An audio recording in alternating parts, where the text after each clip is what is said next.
আসসালামু আলাইকুম, সবাইকে পবিত্র ঈদ উল ফিতরের শুভেচ্ছা এবং ঈদ মোবারক। মাত্র ফ্রেশ ট্রেশ হয়ে এখন ঈদগাহর উদ্দেশ্যে রওনা দিছি। আসলে আমরা যেখানে আছি এখানে মসজিদ বলতে কিছু নাই।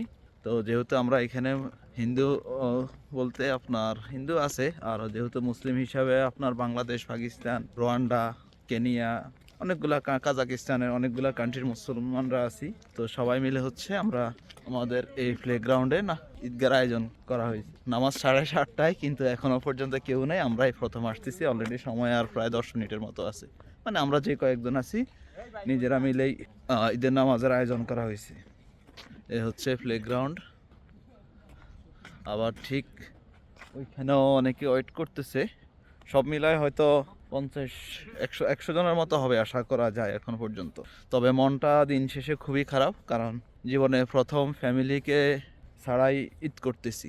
স্পেশালি মিস করতেছি আমার বাচ্চাটাকে, তাকে অনেক বেশি মিস করতেছি। কারণ এইটা হচ্ছে তার সাথে যদি দেশে থাকতাম তার সাথে হয়তো আমার এটা সেকেন্ড ঈদ, বাট ফাইনালি সেটা মিস করতেছি। তার জন্য মনটা খুব খারাপ। তার পাশাপাশি ফ্যামিলি যারা আছে সবাইকেও খুব মিস। আর নর্মালি প্রতিদিন টেম্পারেচার এই সকাল সকাল থাকে আপনার 4-5, কিন্তু ভাগ্যক্রমে আজকে টেম্পারেচার এখন মেবি 8-এর মতো আছে। যার কারণে শুধু পাঞ্জাবি পরেও নিজেকে খুব কষ্ট হলেও নিয়ন্ত্রণে রাখা যাচ্ছে। একটু দেখাই পরিবেশটা। এখানে আমরা ঈদের নামাজ পড়বো একটু পরে। মোটামুটি প্রায় সবাই চলে আসছে।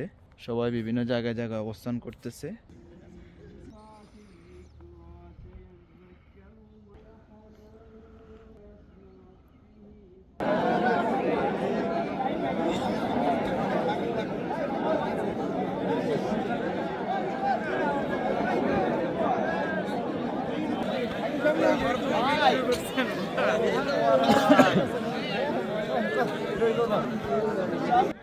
নামাজ শেষ করেও সবাই এখন খোলাখুলিতে ব্যস্ত। টোটাল 32টা কান্ট্রির পোলাপাইন আছে এখানে।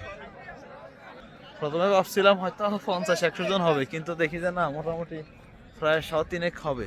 কারণ যারা সিনিয়র আছে এরাও সবাই আসছে। হয়তো তাদেরকে এর আগে কখনো দেখা হয় নাই, তবে আজকে ঈদের নামাজ হিসেবে মোটামুটি প্রায় সবার সাথে দেখা হয়েছে। ধন্যবাদ সবাইকে। Bye bye.